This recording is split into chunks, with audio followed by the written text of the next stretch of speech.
Advocate Sundaresan speaking. ആ, വരുമ്പോ ഒരു 10,000 രൂപ ക്യാഷായി കൊണ്ടുവരണം. ക്യാഷോ? ചെക്ക് പോരെ? ചെക്ക് ബുദ്ധിമുട്ടാ, ക്യാഷായി തന്നെ കയ്യിലിരിക്കട്ടെ. അതെല്ലാ കാര്യങ്ങൾക്കും എളുപ്പമായിരിക്കും എന്നാ ജലജയും പറയണേ. ശരി, കൊണ്ടുവരാം.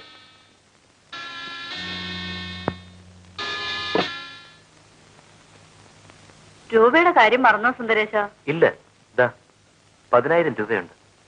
ആ, എനിക്ക് ഓരോ കാര്യത്തിനും പണം വേണ്ടി വരും. ചെക്കിലും സുഖം ക്യാഷാണ്, അതുകൊണ്ടാ. പക്ഷേ ക്യാഷ് അപകടമാണ്, ശ്രദ്ധിച്ചില്ലെങ്കിൽ പോകും. പ്രത്യേകിച്ച് മഹാറാണിയുടെ കാഴ്ച. അതിന് ജലജ കൂടെ ഉണ്ടാവുമല്ലോ, ഒക്കെ അവള് നോക്കിക്കോളൂ. ശരി, എന്നാ സുന്ദരേശൻ പോകൂ, എനിക്കൊന്ന് ഷോപ്പിങ്ങിന് പോണം. പിള്ളേ, കാർ റെഡി.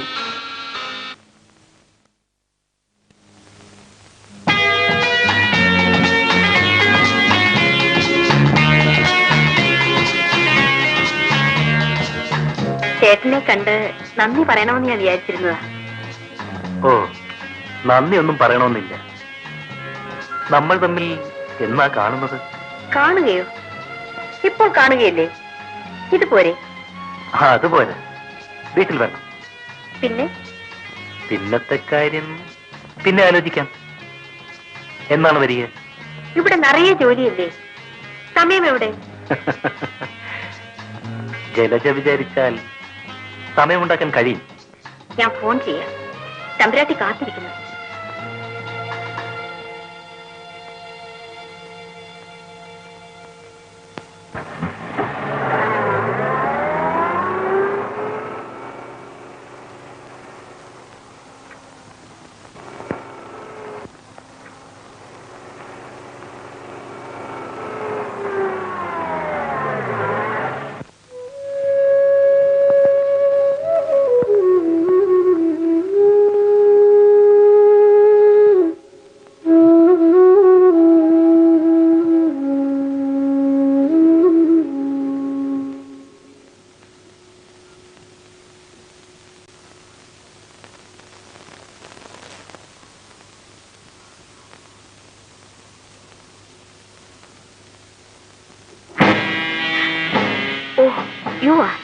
ഇതാ റാണിയുടെ ഡയറി.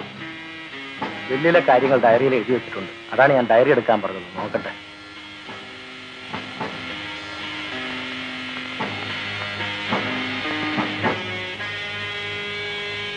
എസ്റ്റേറ്റും കൊട്ടാരങ്ങളും അടങ്ങുന്ന സ്ഥാവര സ്വത്തുക്കളെല്ലാം രോഹിണിക്ക്, കൂടാതെ ബാങ്കിൽ ഡെപ്പോസിറ്റ് ചെയ്തിരിക്കുന്ന തുകയിൽ നിന്ന് 25 ലക്ഷം രൂപ രോഹിണി. ബോണ്ടുകൾ, യൂണിറ്റ് ട്രസ്റ്റുകൾ, ഷെയറുകൾ എന്നിവയും രോഹിണിക്ക്. ബാങ്കിലെ ഡെപ്പോസിറ്റ് തുകയിൽ നിന്നും 5 ലക്ഷം രൂപ സുന്ദരേശന്.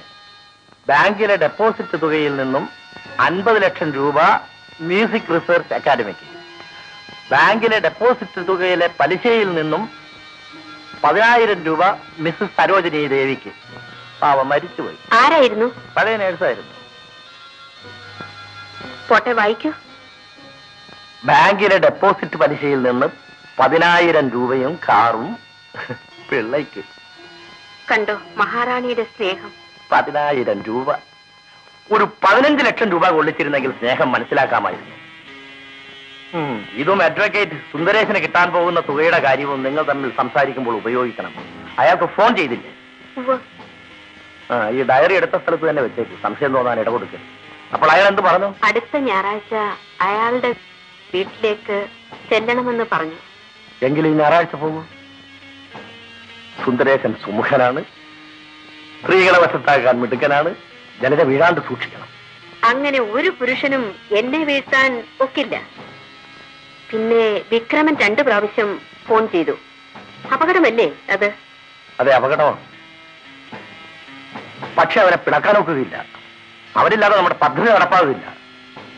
ഒരു കാര്യം കൂടെ സൂക്ഷിക്കണം. അവൻ മറ്റേതെങ്കിലും പെണ്ണുങ്ങളുമായി അടുപ്പമാകാതെ നോക്കേണ്ടിയിരിക്കുന്നു. അത് ജലജയുടെ ചുമതലയാണ്.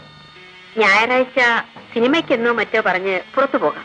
പക്ഷേ വിക്രമന് ആഴ്ചയിൽ 2 പ്രാവശ്യമെങ്കിലും ഞാൻ വേണ്ടിവരും.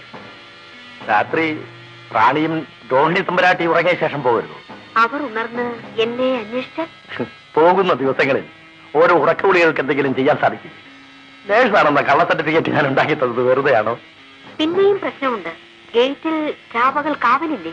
മതിൽക്കെട്ടിന്റെ പിന്നിൽ വലതുവശത്തായി ഒരു ചെറിയ വാതിലുണ്ട്. കുറെ കാലമായി ആരും ഉപയോഗിക്കാതെ പൂട്ടിയിട്ടിരിക്കുകയാണ്. അതിന്റെ താഴിനെ ഞാനൊരു താക്കോൽ ഉണ്ടാക്കിയിട്ടുണ്ട്. ഇതാ.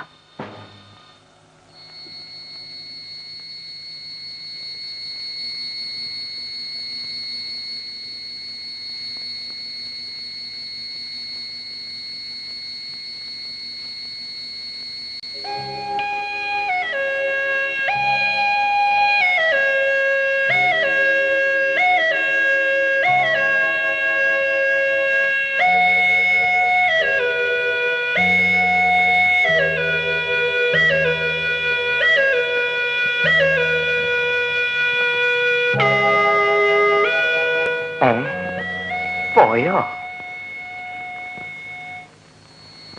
അല്ല, കുളിക്കാണോ? എന്തിനാ ഇപ്പൊ തന്നെ കുളിക്കണേ? ഇപ്പഴേ അങ്ങോട്ട് പോവാണോ? അതെ, പോണം. വിക്രമൻ ഉറങ്ങിക്കോളൂ. ഈ രാത്രി മുഴുവനും ഞാനിവിടെ ഒറ്റയ്ക്ക് കഴിയണ്ടേ?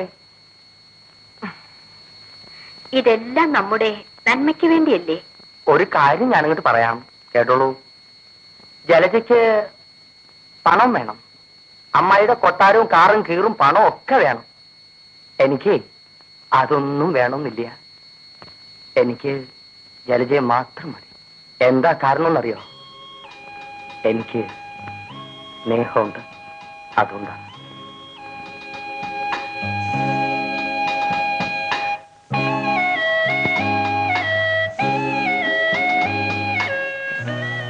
വിക്രമന് എന്നോട് സ്നേഹമുണ്ടോ?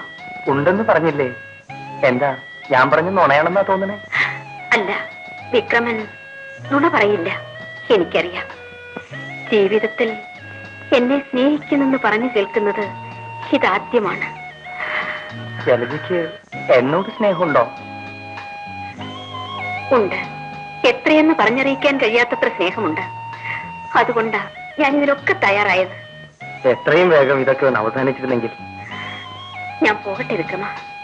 റാണി ഉണർന്നാൽ എന്നെ അന്വേഷിക്കും. ഒറ്റയ്ക്ക് പോണ്ട, ഞാൻ കൊണ്ടാക്കാം.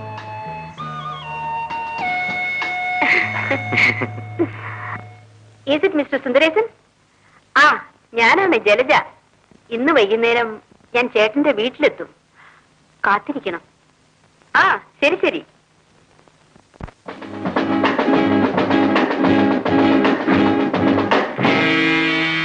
സുന്ദരേശ്വരമായി സംസാരിച്ചില്ലേ? സംസാരിച്ചു. പദ്ധതി എങ്ങനെയാണ്? ഞങ്ങൾ ബെഡ്റൂമിൽ ആയിരിക്കും. അപ്പുറം മതിൽ, അതിനപ്പുറം മൈതാനം. ഇതാണ് സാധനം. ഇതിനകത്ത് മൈക്രോഫോണാണ്. എവിടെയും ഒട്ടിപ്പിടിക്കും. കട്ടിലിന്റെ തലയ്ക്കലെ പാളിയിലായാൽ കൂടുതൽ നന്നായിരിക്കും. എല്ലാം അവസാനിച്ചാൽ ഞാൻ 2 പ്രാവശ്യം ഹോണടിക്കും.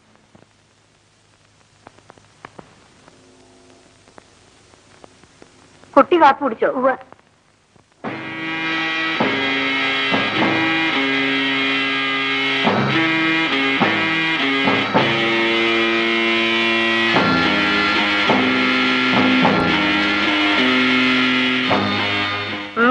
എന്താ ഉള്ളേ?